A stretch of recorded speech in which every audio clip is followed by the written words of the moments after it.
The day I found out about Sharon's betrayal felt like the ground beneath me had been pulled away. It didn't make sense at first. How could it? I had always trusted her completely. We'd built a life together, a life that I thought was solid, but apparently, I was living in a fantasy. I should have noticed the little signs, things I now look back on and see as glaring red flags. But I didn't. I convinced myself it was just a phase, something we could work through, and I ignored my gut. Maybe I didn't want to believe it. I never thought she could betray me like that.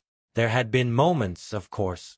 The quiet dinners where her eyes seemed somewhere else, the long nights she stayed out late and came home distant. I told myself it was work stress, or maybe just some personal issues she wasn't ready to talk about.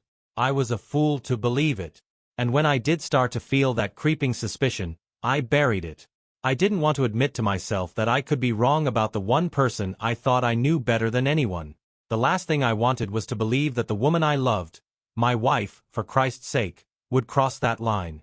It all came crashing down the day Melanie pulled me aside. Melanie, of all people. We'd been friends for years, and there was no one I trusted more. If she said something was off, I knew it wasn't just a hunch. She was sharp. She noticed things that no one else did. I had no idea she was paying attention to Sharon the way she had been, but the moment she sat me down, I felt like I was already drowning. "Listen, Derek, I don't want to be the one to tell you this," Melanie started, her voice barely above a whisper, "but I think you need to know what's been going on." I tried to stay calm. "What do you mean? What are you talking about?" She hesitated for a moment, like she wasn't sure how to say it, and then she just let it out. "I heard Sharon's name at the massage salon. The one she's been going to every weekend." I didn't say anything at first. My mind was racing. "What do you mean, you heard her name?" "I know it's going to sound strange, but I overheard someone talking about her at the salon," Melanie explained, avoiding my eyes. I thought it was a coincidence at first, but then I started paying attention. Sharon's been seeing a guy named Johan there. He's a therapist, and she's been going to him for more than just massages. She's been there nearly every weekend for months, Derek. The words hit me like a punch to the gut. At first, I didn't even know how to process it. Part of me wanted to shout, to demand that Melanie was lying. But the look in her eyes told me this wasn't some baseless rumor.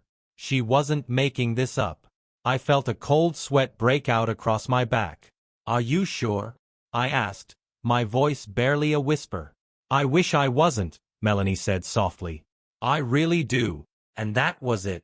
The foundation of everything I thought I knew was crumbling, and I didn't know how to stop it. I was frozen, unable to speak, unable to process what Melanie had just told me. I don't remember how I got home after Melanie's words hit me. The whole drive was a blur, my mind racing, my thoughts tumbling over each other.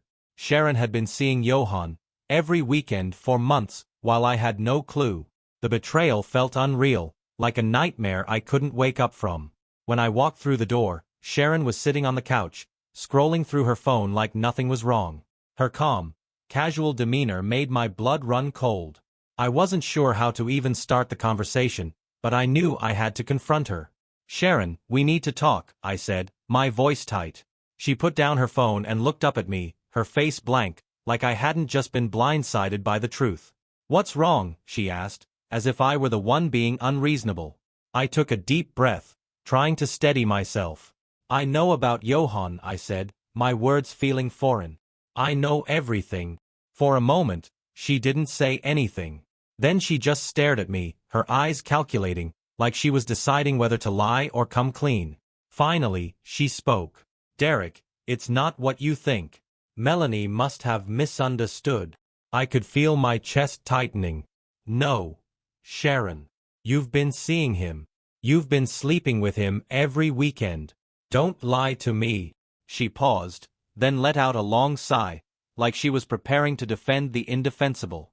"I didn't want to hurt you, Derek. I've been lonely. We've had problems for a while, and Johan just listened to me. I needed someone to talk to." I shook my head, trying to hold myself together. "So that makes it okay? You couldn't talk to me? You didn't even try to fix things between us. You just went behind my back." "I didn't know how to fix it," she said, her voice softening. I thought if I could just feel something again, if I could just fix myself, we could work through it. Fix yourself. I almost laughed. You thought sleeping with another man would fix things? She didn't answer, just stared at me like she expected me to understand. But I couldn't. Not anymore. I'm done, I said, my voice hard. I can't do this. I can't keep living in a lie. I turned to leave, but not before I added one last thing. I'm done trying to save a marriage that you've already given up on. And with that, I walked out. The weight of it all hit me once I was alone. My heart felt like it had been torn apart, but I knew, deep down, there was nothing left to fix. Sharon had chosen someone else, and she wasn't coming back. The days after the divorce felt like a fog. Anger, sadness, and disbelief swirled together, but strangely, I also felt a sense of relief. At least it was over. At least the lies had stopped. Sharon hadn't put up much of a fight during the divorce. There were no kids, no assets to split. We signed the papers quickly. Barely a month, and I walked away from the house, the memories and everything tied to her. It wasn't much of a struggle for her either. I think that hurt the most. How little she seemed to care. In the beginning it was hard. I didn't know what to do with all the emotions that hit me, and I spent long hours at the gym to try to drown it out. I couldn't focus, couldn't sleep. But slowly, I started to rebuild. I picked up hobbies I had forgotten about, like photography, and read books I hadn't touched in years. Little by little, I began to feel like myself again. Then, Melanie was there. She had always been a good friend, someone who had stuck by me during the worst of it. She never judged, never pushed. And when we started talking again, it was like no time had passed. It wasn't long before we shared a quiet, unexpected kiss. It wasn't planned, but it felt right. For the first time in months, I didn't feel empty. I felt wanted. We took things slow, but over time, we built something real. Melanie was honest, steady, everything I had been missing. She never lied, never played games. And for the first time in a long while, I felt like I could trust someone again. As for Sharon, I didn't hear much from her. A few people said she was struggling, but I didn't care. She had chosen Johan over me, and now she was left with nothing. I heard she was working a low-paying job, barely scraping by. Part of me wondered if she regretted everything, but it didn't matter. I had moved on, and that's what counted. Life had moved on, and for the first time, I was finally living again. It took a while for everything to settle in. For the longest time, I couldn't shake the feeling of betrayal. It was like a shadow following me everywhere I went. But eventually, the days started to feel lighter. I didn't feel the weight of Sharon's lies hanging over me anymore. And honestly, I think that was the hardest part. It wasn't just the affair that hurt. It was the way she had hidden it from me, pretending everything was fine, while she was out there with someone else. She had taken something from me that I couldn't get back, trust. But as the weeks passed, I realized I wasn't just healing. I was rediscovering myself. For the first time in years, I wasn't living for someone else. I could do what I wanted, when I wanted. No more walking on eggshells, wondering if I was doing enough to keep her happy. No more hiding my own feelings just to avoid conflict. The freedom was both terrifying and exhilarating. I spent more time with Melanie, of course. She was always there for me, supporting me without hesitation. She never expected anything in return, and that was something I hadn't realized I needed until I found it. With her, there were no games, no hidden agendas. She had been there during the worst part of my life, and now she was becoming something more. Slowly but surely, we started building something together. Not out of desperation or need, but out of mutual respect and understanding. One evening, after a quiet dinner at her place, we ended up talking about everything. About Sharon, about the divorce, about the pain of it all. I wasn't sure how we got there, but the conversation felt so natural, so easy. And at some point, Melanie took my hand, and I felt this weight in my chest ease up just a little. "I'm glad we found each other," she said quietly, and I could hear the sincerity in her voice. I looked at her, really looked at her, and for the first time in a long time, I didn't feel like I was carrying around all that emotional baggage. With Melanie, there was no betrayal, no hidden lies. It was just honesty. A breath of fresh air after years of suffocating in Sharon's deceit. As for Sharon, I heard bits and pieces about her life. Some mutual friends told me she was struggling to make ends meet, working long hours at a retail store, and barely scraping by. She didn't seem to be doing well. I don't know if she regretted her actions or if she just missed the lifestyle she had with Johan. Either way, it didn't matter. I wasn't interested in her life anymore. I had my own life to live. My days were now filled with new possibilities. Traveling, enjoying simple moments, and rebuilding relationships with friends I had neglected. I wasn't sure what the future held, but for the first time, I was excited about it. No longer held back by the past, I was free to move forward. And in the back of my mind, I knew one thing. I would never let anyone take me for granted again. I had learned that lesson the hard way. But now, I was stronger. And I was ready for whatever came next. Months passed since the divorce, and gradually, the weight of it all started to lift. At first, it had been overwhelming, anger, sadness, confusion. But with time, it became easier to manage. Sharon's betrayal still stung on some days, but it didn't control me anymore. Melanie and I started spending more time together, but there was no rush. We weren't trying to replace the past or fill a gap. It just happened naturally. We talked for hours, laughed at silly things, and shared stories like we had all the time in the world. With Melanie, there was none of the uncertainty I had felt with Sharon. No wondering if I was being lied to. Melanie was real. She was kind and genuine, and with her, I could finally relax. One evening, as we cleaned up after dinner, I said something I hadn't thought I'd say. I never thought I'd get here, Melanie. After everything with Sharon, I didn't know if I could feel this good again. But now, I do. I'm really good. Melanie smiled, understanding me without a word. She reached for my hand and kissed me softly. It wasn't anything dramatic, but it meant everything.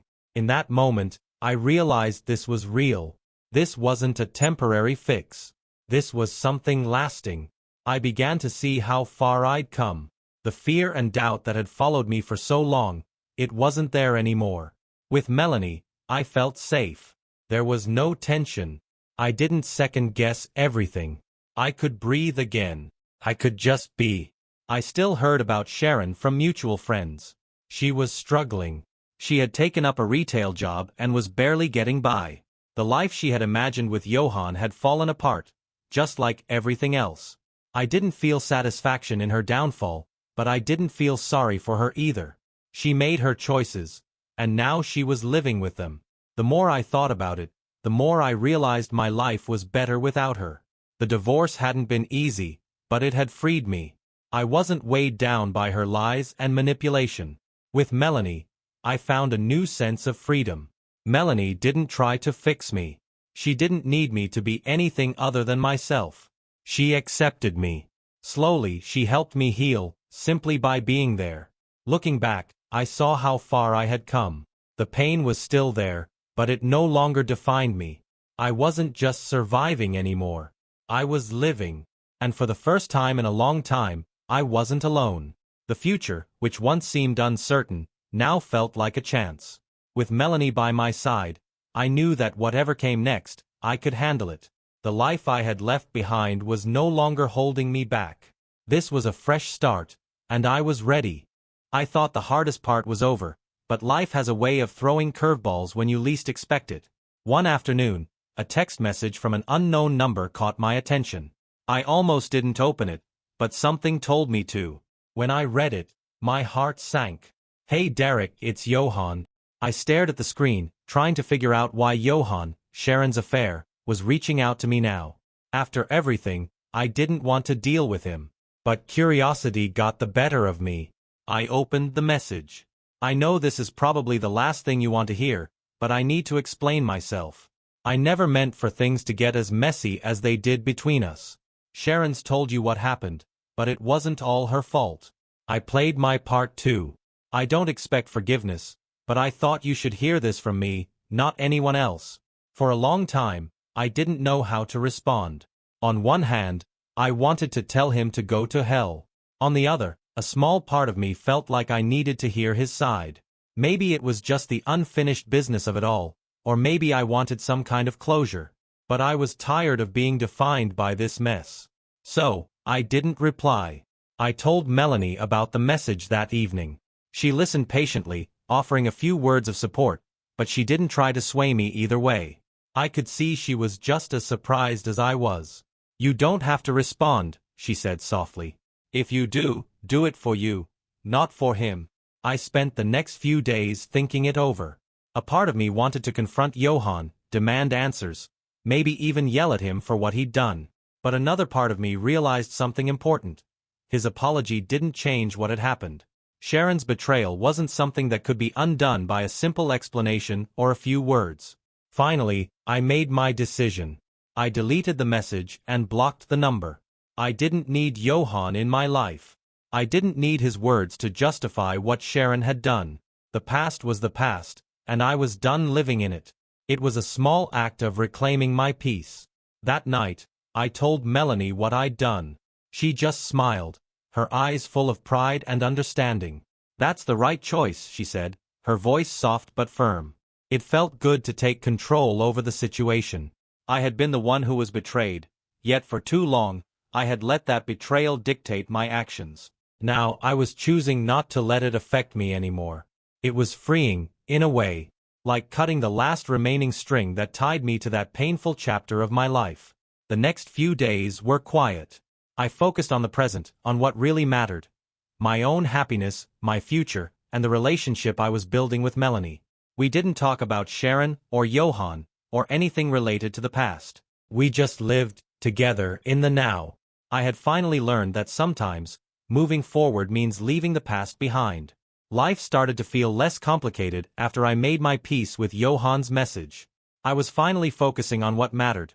My own happiness, my new life with Melanie, and the freedom that came with moving on. But just when I thought everything was calm, Sharon decided to reappear. It was a Sunday afternoon when I got the call. I didn't recognize the number, but something about it made me pick up. "Derek." Her voice was unmistakable. For a second, I couldn't speak. It had been months since I'd heard her voice, and despite everything, it still hit me with a wave of memories. "Sharon," I said, forcing myself to stay calm. "What do you want?" There was a pause on the other end. "I've been thinking a lot about us, Derek. I made a mistake. I don't expect things to go back to how they were, but I want to apologize. I know I hurt you. I don't expect you to forgive me, but I needed to tell you I'm sorry." I felt nothing but coldness. The words she spoke were empty to me now, hollow in a way that made me want to laugh. I had spent so many years begging for her to see what she was doing to me, but she had never listened. Now she was apologizing? It felt too late, too little. "I'm not interested, Sharon," I said, my voice firm. "You had your chance to fix things. You chose your path, and I've moved on. This conversation is over." I hung up without waiting for her response.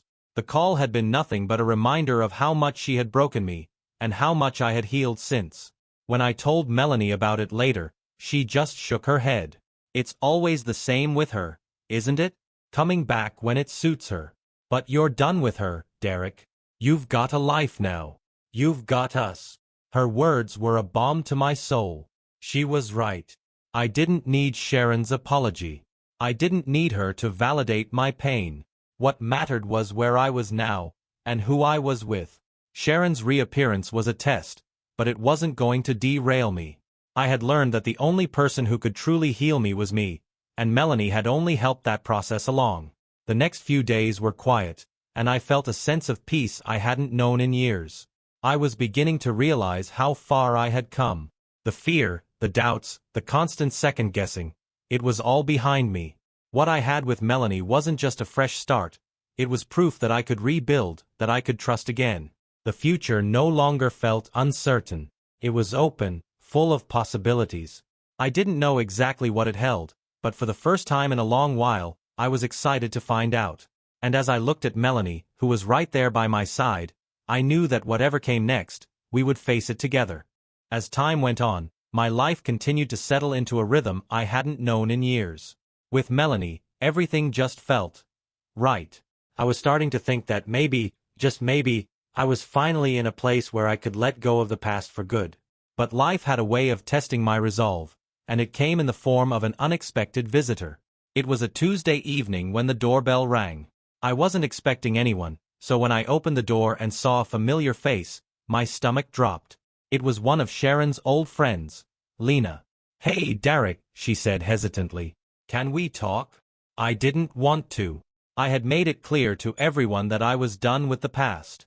But something about her tone, the look in her eyes, made me pause. Maybe it was curiosity, maybe it was some weird sense of closure, but I stepped aside and let her in. She sat down on the couch, shifting uncomfortably. I offered her a drink, but she declined. "I'm not here to stir up old memories, I promise," Lena began, her voice quiet. "But I think you deserve to know something." I raised an eyebrow, already bracing myself for more drama, but I kept quiet, letting her speak. "It's about Sharon," she continued. She's been struggling. Not just with the divorce, but with everything. I know it doesn't change anything, and I know you probably don't care, but I thought you should hear it from someone else. She's been trying to reach out to people who were close to her. Even you. I wanted to dismiss it. Part of me didn't care at all what Sharon was going through. She had made her choices, and I had my own life to live. But Lena's next words stopped me cold.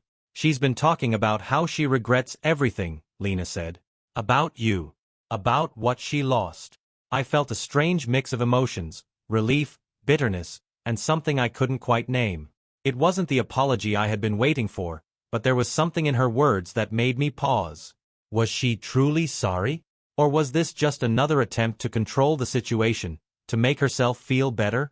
I didn't know, and honestly, I didn't want to waste my energy figuring it out. Sharon's regrets didn't change the reality of what had happened. They didn't take away the betrayal, the lies, or the pain she had caused me. But they did give me something, a confirmation that I had made the right choice to move on. "I appreciate you telling me," I said after a long silence. "But I've moved on. I'm done with all of it. If Sharon wants to regret her choices, that's on her. But it's not going to change anything for me." Lena nodded, seeming to understand. She didn't try to push me further. We sat in silence for a moment, and then she got up to leave. "Take care, Derek," she said quietly as she walked to the door. When she was gone, I couldn't help but feel a little lighter. Sharon's regrets were hers to carry, not mine. I had no use for them. I had my own life now, my own future. And with Melanie, I knew I was exactly where I needed to be. The weeks that followed Lena's visit were quiet. I stayed focused on the life I was building with Melanie. Our walks, our shared meals, the simple moments that made everything feel real. But just when I thought I could finally leave the past behind, another curveball came out of nowhere. It was another Sunday afternoon, and I had just finished fixing lunch when my phone buzzed. At first, I ignored it, thinking it was just another spam message. But then the name on the screen made my heart stop. Sharon. I stared at the phone, feeling a strange mix of anger and curiosity. She hadn't tried to contact me since the divorce, and after everything that had happened, I didn't know what to expect. My thumb hovered over the screen, fighting the impulse to block her number. But then, out of nowhere, I opened the message. "I know I've messed up, Derek," it started. "But I need to say something I should have said a long time ago." I almost didn't want to read more, but part of me needed to know what she had to say. I had spent so long wondering if there was more to the story, if there was something I had missed, something I could use to finally understand why she did what she did. "I never stopped loving you," the message continued. I got lost. I let myself be swept up in something that wasn't real. I thought it would make me happy, but it didn't. And now I see that I lost the one person who really mattered to me. I'm not asking for anything, but I need you to know the truth. I was wrong. I'm so sorry. For a few moments, I just stared at the message. I felt numb, like the words didn't even belong to the person I knew as Sharon. After everything, after all the lies, the betrayal, this was the message she chose to send me? I showed it to Melanie later that evening. She read it silently, and then turned to me with a look that said everything. "I don't know why she's doing this now," Melanie said softly. "But I know one thing. You're not the same person you were when you were with her. You've changed. Derek. You're stronger. And you don't need her approval, not now, not ever. I nodded, feeling a sense of calm settle over me. Melanie was right. Sharon's words didn't change what had happened. They didn't change who I was now. And they certainly didn't change the fact that I had already moved on. I didn't respond to Sharon's message. I didn't feel the need to. I had already said everything I needed to say when I walked away. That chapter of my life was over.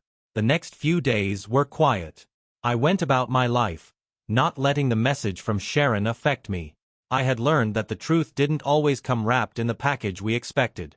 Sometimes, it came in the form of an apology we didn't need, or a regret that didn't change the past. And as I looked at Melanie, who had stood by me through it all, I knew I was exactly where I was meant to be. No more looking back. The future was ahead of me, and it was mine to shape. Life seemed to have found a balance again. It was like I had finally stepped out of the shadow of the past, leaving it behind where it belonged. Melanie and I were becoming more in sync, sharing laughs, moments of quiet intimacy, and dreams for the future. There was something comforting about how easy it felt with her. She didn't carry the baggage that Sharon had, and we didn't spend our time trying to fix broken pieces. With Melanie, everything just fit. But even with the peace I'd found, the scars from the past weren't gone. They were just faded, tucked away somewhere I could live with them. But life, as it always does, had one last surprise in store. It happened late one evening, when Melanie and I were curled up on the couch, watching a movie. I was holding her hand, feeling the warmth of her touch, when my phone buzzed on the coffee table. At first, I didn't think much of it. But when I picked it up and saw the name on the screen, my stomach dropped. It was Sharon. I hesitated. After everything, after the apologies, the messages, the brief interactions with people from the past, why was she reaching out again? This time, it wasn't a text. It was a voicemail. I glanced at Melanie, who had noticed the shift in my demeanor. She looked concerned but didn't ask any questions. I knew she'd give me space to deal with whatever it was. I pressed play. Derek, Sharon's voice was shaky, almost as if she was on the edge of breaking down. I know it's been a long time, but I need to tell you something. I don't know how to say this, but I'm in trouble.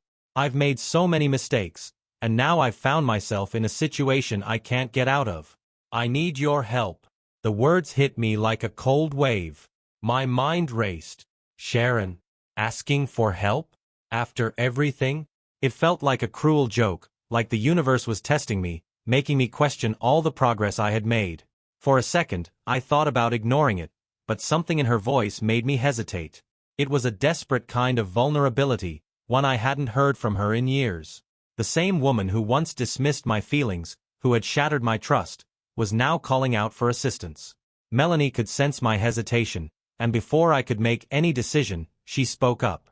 "You don't have to do anything you're not comfortable with," she said softly. Her voice wasn't accusatory, just supportive. "You've already given her enough of your time. You've moved on, Derek."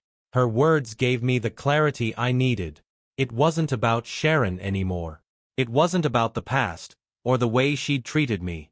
It was about what I had built for myself, and the life I had now. I deleted the voicemail without a second thought. No regrets. No more energy wasted on someone who had made their choices, who had lost their chance to be part of my life. Melanie squeezed my hand, her reassurance all I needed. The next morning, I woke up with a sense of relief.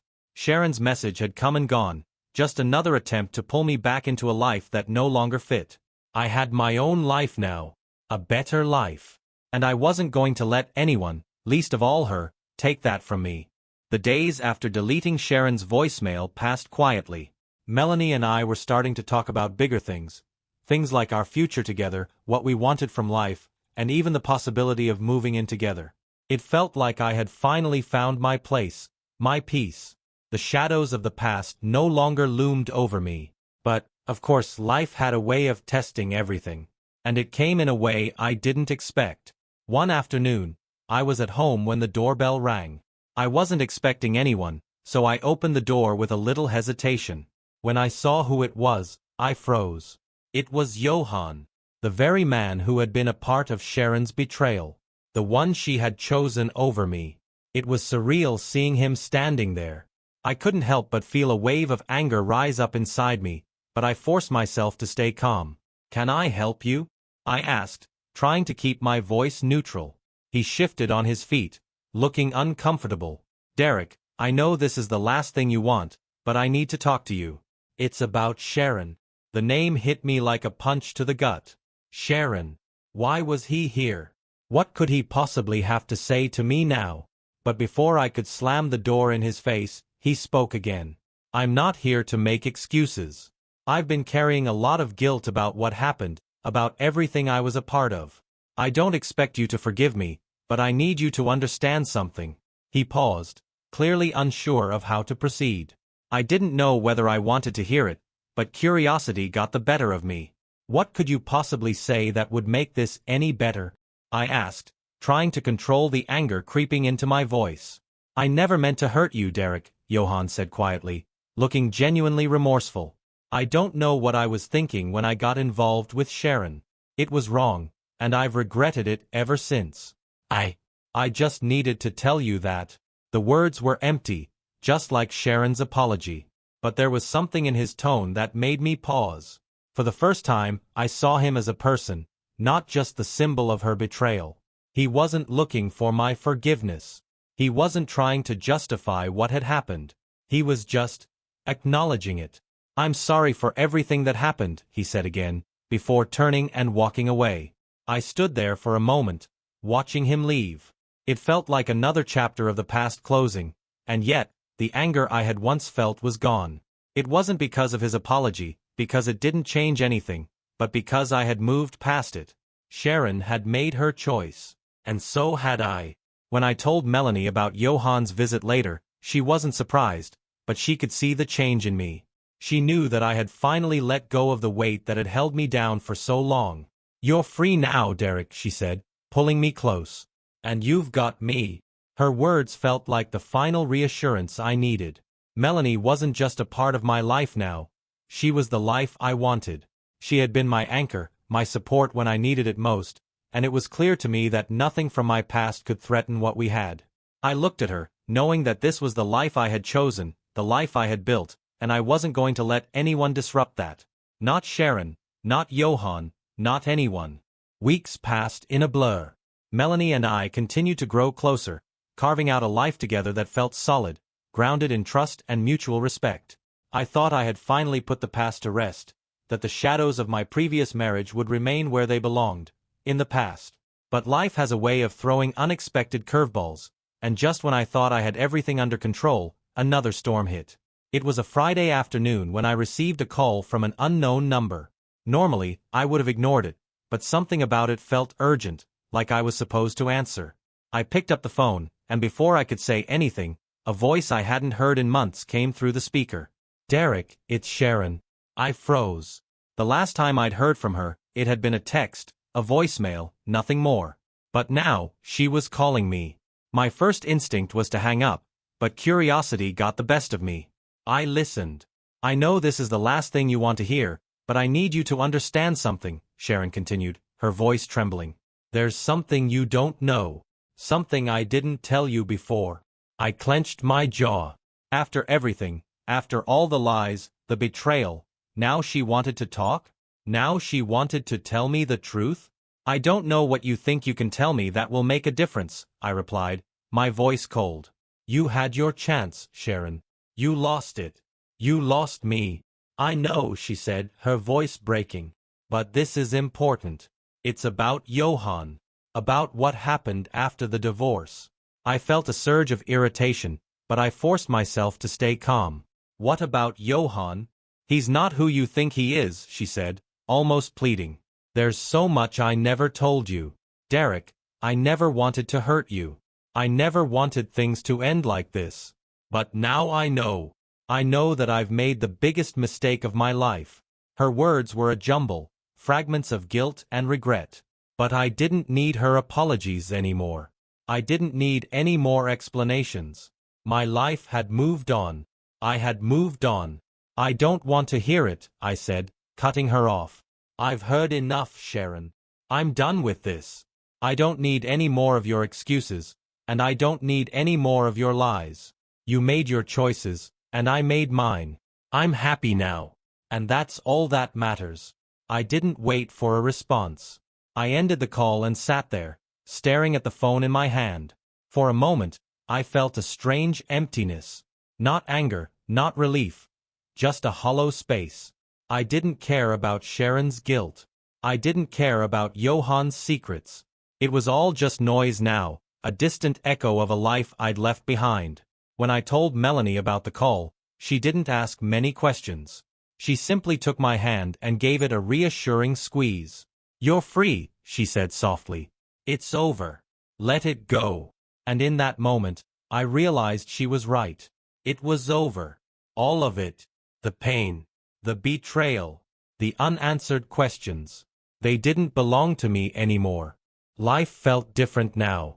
Not just in the sense of moving on from Sharon, but in the way I saw the world around me. It was as if the fog that had clouded my mind for so long had finally lifted. I was no longer carrying the weight of past mistakes, of broken trust. I had let go of the anger, the bitterness, and what was left was something lighter, something I could finally breathe into. Melanie and I were moving forward, and it felt right. We started talking more seriously about the future, about what we wanted from life, from each other. The idea of living together, of making a real commitment, had been floating around for a while, but now it felt like the natural next step. I wanted to build a life with her. I wanted to share everything with her. The quiet mornings, the crazy nights, the ups and downs. She was the person I had been waiting for all along. One evening, as we sat in the kitchen, making dinner together, the conversation took a turn I hadn't expected. Melanie was always honest with me, and I had come to value that honesty more than anything else. "I've been thinking," she said, her voice soft but serious, "about us, about everything. And I know you've been through a lot. I just want you to know that I'm not going anywhere. I'm here. Whatever happens next, I'm in this with you." Her words settled over me like a warm blanket, and I realized something that had been true all along but I hadn't fully grasped until that moment. Melanie wasn't just a partner. She was my anchor. She had been there for me in ways I hadn't even realized I needed, and I couldn't imagine my life without her. "I know," I replied, a smile tugging at my lips. "I feel the same way. I don't need anything from the past anymore. I've got everything I need right here." And it was true. I had spent so much of my life holding on to what I couldn't change, to what had been broken, and now I understood that none of that mattered. The past had already happened, and there was nothing more to be done with it. What mattered was the present. What mattered was us. The days continued to pass, and as time went on, I realized just how much peace I had found. There was no more lingering resentment toward Sharon. There was no more wondering what went wrong or what could have been different. I had learned the hardest lessons of my life, and I had come out stronger for it. Life wasn't perfect, but it was mine to live, and I was finally living it the way I wanted. A few months later, Melanie and I took a trip together, just the two of us. It was spontaneous, nothing fancy, just a weekend getaway to a quiet little cabin by the lake. There, surrounded by nature, with nothing to distract us, I realized how far I had come. I had gone from broken and betrayed to whole and free. The past was just that, the past. It was no longer something I carried with me. It was just a story I could look back on, knowing I had survived it. And as we stood by the lake, watching the sun dip below the horizon, Melanie took my hand and looked at me with that same warmth in her eyes. "You're here now," she said softly. "That's all that matters." And for the first time in a long time, I believed her. The months that followed felt like a fresh start, a new chapter in my life that I had never expected to write. The pain of the past was still there, but it had faded, becoming a part of the story that I could look back on without feeling its weight. The scar was there, but it wasn't open anymore. It wasn't raw. And with each passing day, I realized how much I had grown, how much I had changed. Melanie and I settled into a rhythm. We found a new apartment together, one that reflected both of our personalities. It wasn't anything extravagant, but it was ours. The space was filled with laughter, quiet conversations, and the kind of comfort that only comes with knowing you've found the right person. It felt like home. Real home. One evening, as we were sitting on the couch, flipping through TV channels, I got an unexpected message. It was from a mutual acquaintance, someone who still kept in touch with Sharon. I almost didn't open it, but curiosity got the best of me. When I did, the message was simple: Sharon's getting married. She reached out to me for advice on her wedding plans. Thought you might want to know. I read the message twice, trying to process it. Sharon, remarried? After everything? It felt like an odd twist of fate, a full circle moment that I wasn't sure how to feel about. I hadn't thought about Sharon in months, and now here she was, moving on. It seemed so surreal. I didn't feel the anger I once would have. I didn't feel the sting of betrayal, either. Instead, there was a strange emptiness, a recognition that her life was hers now, and mine was mine. We were both moving forward, but in separate directions. The life we had shared was gone, buried beneath the weight of time and the choices we had made. I realized in that moment that I didn't need to know anything more about Sharon's life. It wasn't mine to care about. When I showed the message to Melanie, she didn't flinch. She didn't even seem surprised. Good for her, she said, a hint of a smile on her lips. I guess everyone gets a second chance. I nodded, letting her words sink in. It didn't matter anymore. Sharon had made her choices, and so had I. And the life I had now was everything I needed. I didn't need closure from her. I didn't need answers. What I had was enough. Over the following months, Melanie and I continued to build our life. We didn't talk much about the past anymore, and neither of us had any interest in revisiting it. We had learned what we needed to learn, and now we were moving forward, together. One night, as we sat on the balcony watching the city lights flicker below us, Melanie looked at me with a soft smile. "Remember when things felt like they were falling apart?" she asked, her voice almost a whisper. I smiled back, the memory of that time distant but clear. "I remember. It feels like a lifetime ago." She leaned her head against my shoulder, and I wrapped my arm around her. The future was uncertain, of course, but for the first time in years, I felt like I had everything I needed right here in the present. The past no longer had the power to define me. The choices I had made had brought me to this moment, this place of peace, of stability, of love. And it was enough. It's strange, how life comes full circle. How we spend so much time looking for answers, fighting to make sense of things, and in the end, we realize that the answers were always there, quietly waiting for us to understand them. I'd spent so long trying to find closure, to make sense of the betrayal, of everything that Sharon had done. And yet, the real answer had always been in front of me. The past didn't matter anymore. It's funny how everything changes when you stop chasing after what's gone. The bitterness fades, the anger evaporates, and you're left with something lighter. For the first time in my life, I felt free.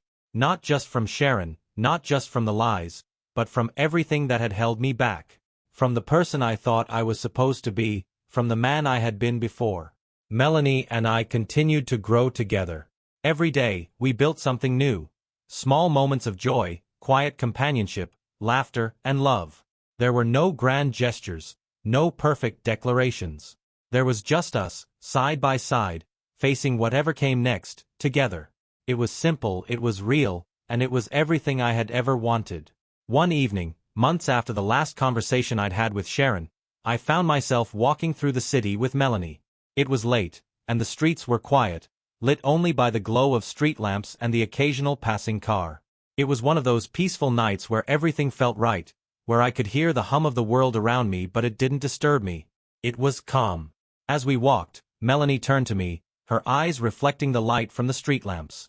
"What do you think Sharon's doing now?" she asked, her voice soft but curious. I paused for a moment. The question caught me off guard. The truth was, I hadn't thought about Sharon in a long time. I'd let go of the past, and everything that came with it. But Melanie had a point. Sometimes, it's hard to ignore the ghosts that still linger, even when we think we've moved on. "I don't know," I said finally. "I don't really care anymore." And I meant it. Sharon's life, whatever it was now, didn't matter to me. I had my own life to live, my own path to follow.